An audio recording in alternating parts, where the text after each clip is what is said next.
in the second row. Yes, please come up and state your name and address for the record, and welcome. Oops. My name is Jim Gordon. I live on White Oak Lane. I have a particular interest because of what happened on White Oak Lane. I have a few comments, and then there may be a question that will arise from that. Sometimes when you look at a problem, it helps to focus on the real obvious, when the obvious sometimes isn't really on the floor. As I listened to the program and as I read it on the website and looked at the materials, based on my experience representing developers and builders over a 30-year period and dealing with forest preserve districts in Cook County and Lake County, a couple of things appear very obvious to me, which the council ought to talk about.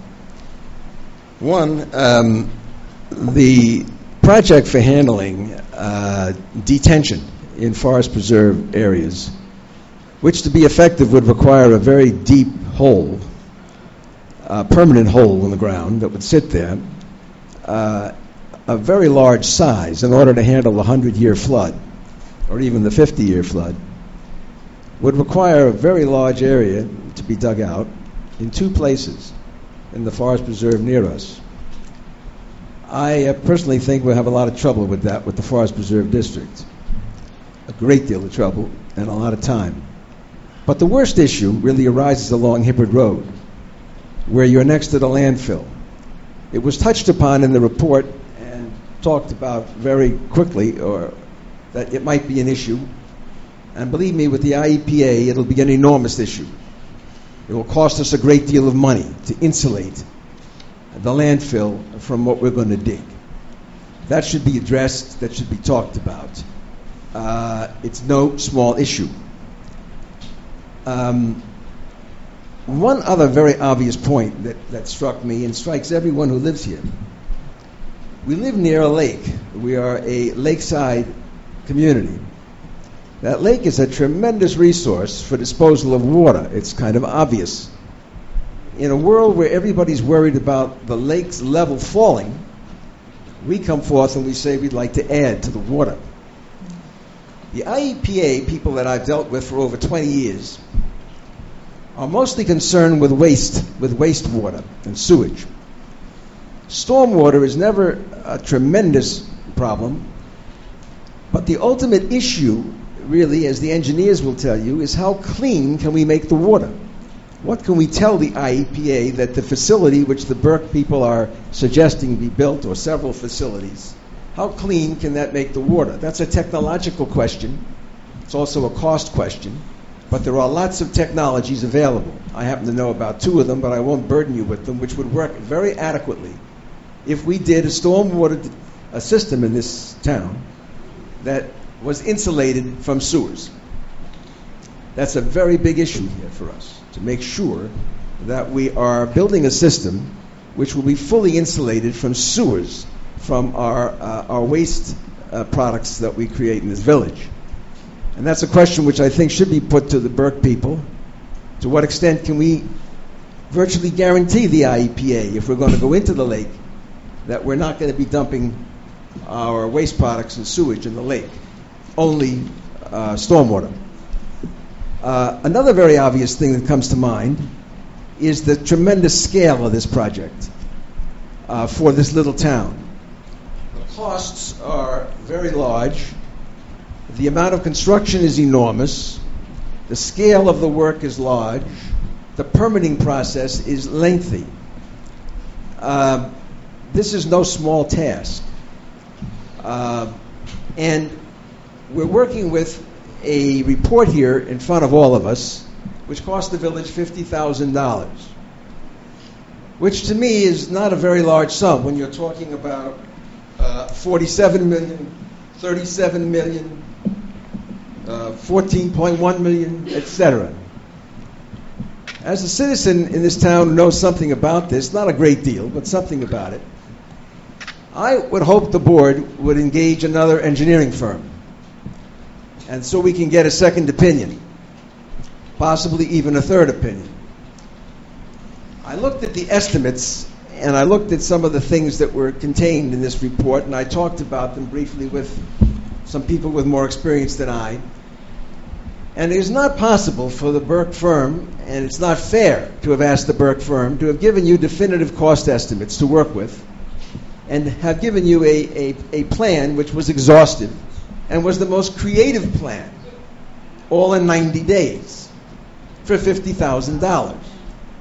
It just isn't that way.